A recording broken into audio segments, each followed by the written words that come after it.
Hello, my friends. This is Dr. M with you again, supporting your financial economics as part of Principles of Economics today.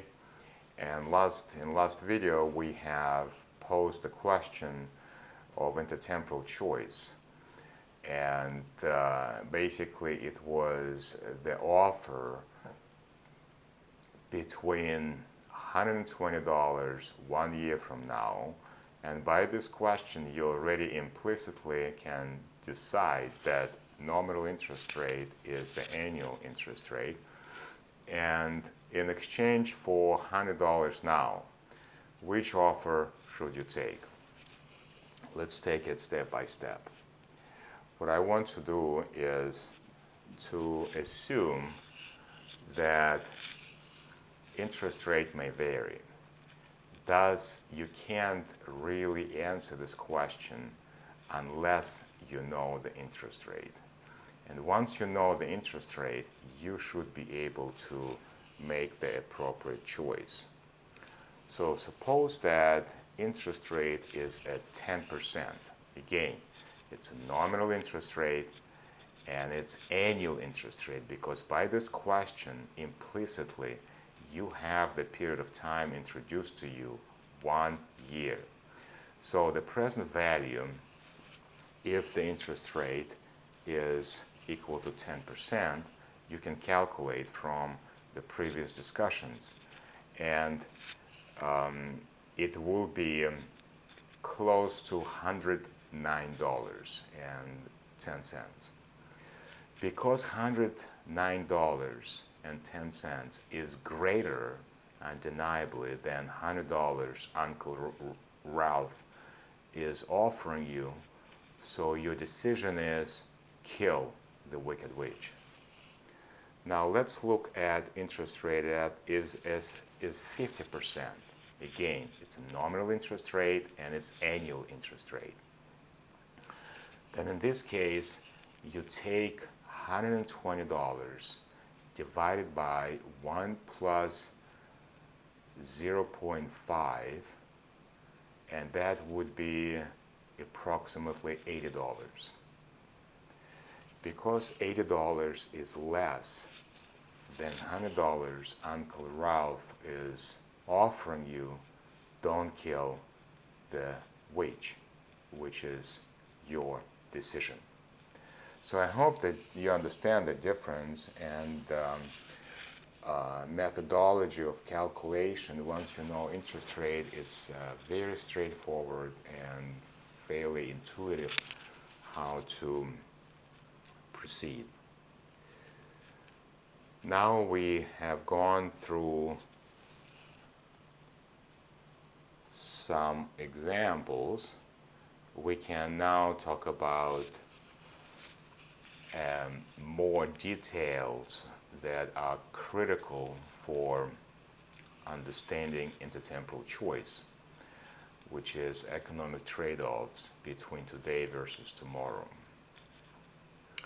It is possible to imagine some trades across time that involve goods rather than dollars.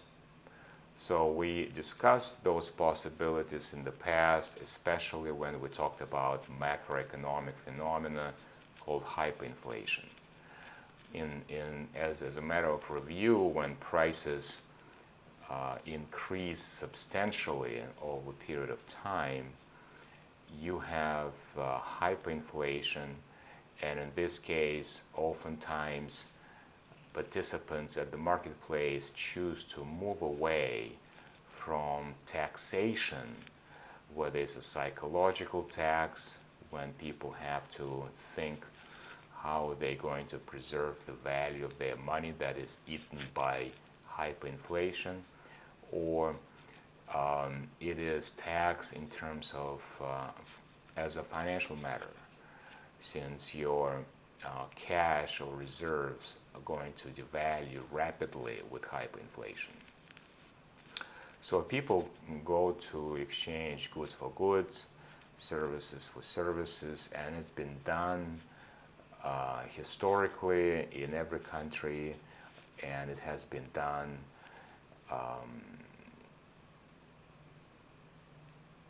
all the time.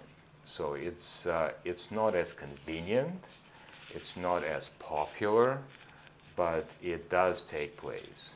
And thus you are avoiding the money as a medium of exchange in this case. So let's look at example. We'll look at, suppose that you might give me 100 kumquats. Kumquats is just the name of any commodity or a service at the marketplace. You might want to give me 100 kumquats today in return for 125 kumquats to be delivered 1 year from now. Again, my friends, since I specified 1 year from now, that implies that you are talking about the interest rate that is annual. Notice I did not mention nominal. Interest rate that is annual. Using the same notation that we have done in the past, let's try to calculate the interest rate. The interest rate is going to be the ratio between 125 and 100, and thus 25%. 25% is very hard to beat nowadays. Very difficult to find such a return of 25% annually. But note, this type of the contract and an agreement of kumquats today versus 1 year from now does not involve dollars. It's not measured in terms of dollars, and therefore it is called real interest rate. It's not nominal, since no dollars involved. It's a real interest rate. And when our contractual agreement does not involve nominal interest rate, then we can calculate that as the real interest rate. All right, let me massage this topic a little bit more to understand the difference between nominal and real interest rate. Number one, let's try to understand the difference between real interest rate and nominal interest rate. In order to understand the difference between those two, you have to consider the fact that the real value of dollars, or stated differently, the amount of goods those dollars can buy, can change due to inflation, positive change in price, or deflation, negative change in price. So thus you have appreciation if the prices go up, or depreciation if the prices go down. As we have discussed inflation as the matter of fact to be the rise in the price level, inflation historically has been positive during virtually last 70 years in the United States. So let's define real interest rate. And let's be very focused and clear. Real interest rate is the interest rate on earlier availability of goods and services. However, nominal interest rate is interest rate on earlier availability of dollars.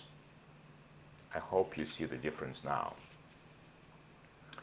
Nominal interest rate includes the real interest rate by default, plus inflationary premium to compensate lenders for the expected decline in the value of dollars relative to goods and services when you are considering intertemporal choice. And now on the last line you have pi, Greek letter pi with sub e. This is expected rate of inflation that is generally reported in Wall Street Journal, Financial Times, and it's a public domain type of information. Now we are ready to combine these concepts together, and now we can write out the nominal interest rate based on the presentation of previous slide.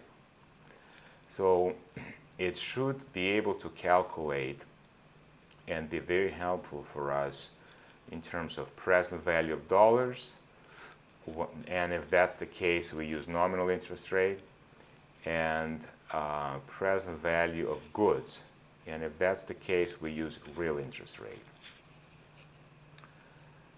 Note, if the expected inflation is equal to 0, then inflation premium disappears.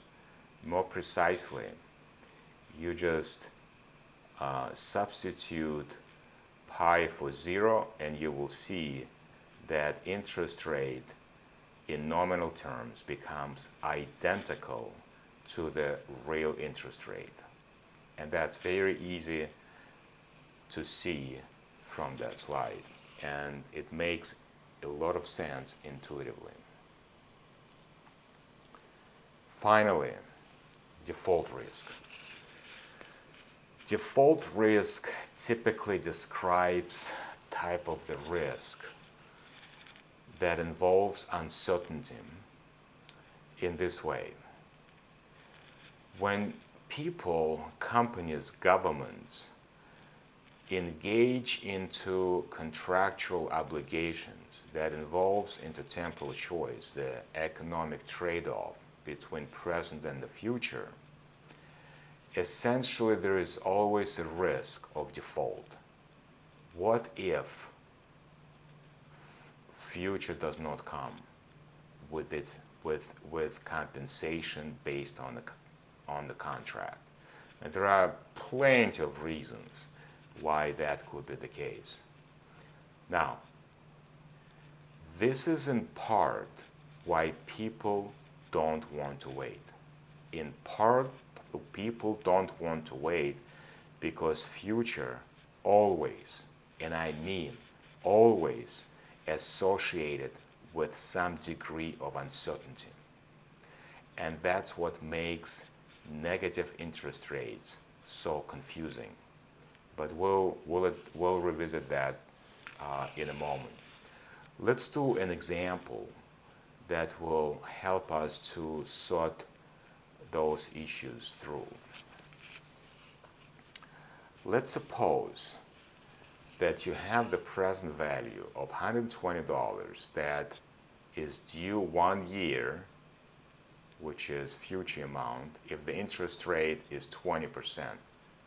Can you determine the present value of $120 that will be available 1 year from now, given the interest rate is 20%?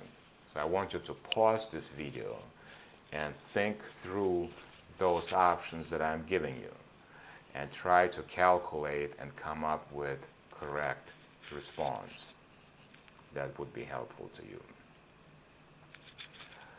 The correct answer with given interest rate in nominal terms, my friends, at 20% would be answer $100 or answer E for that question.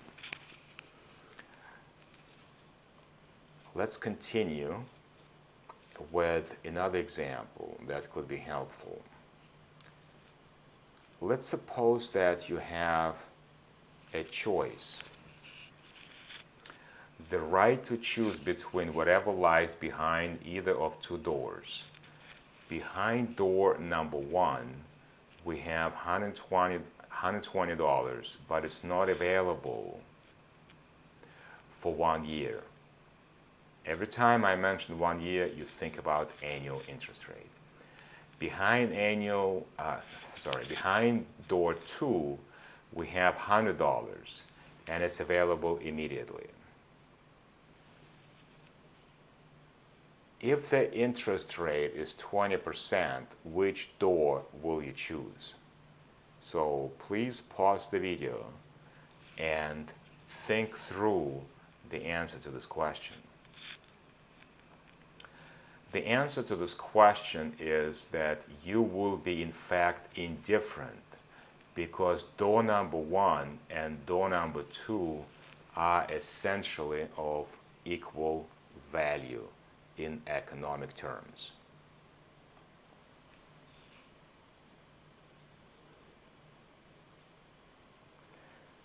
Suppose that interest rate is going to be at 10%. Now which door will you choose? In this case, given that interest rate has fallen from 20 to 10%, the present value will be such that you will be better off by choosing door number 2, or $100, because $100 door number 2 is available to you right now immediately. The present value of present goods is equal to their present amount.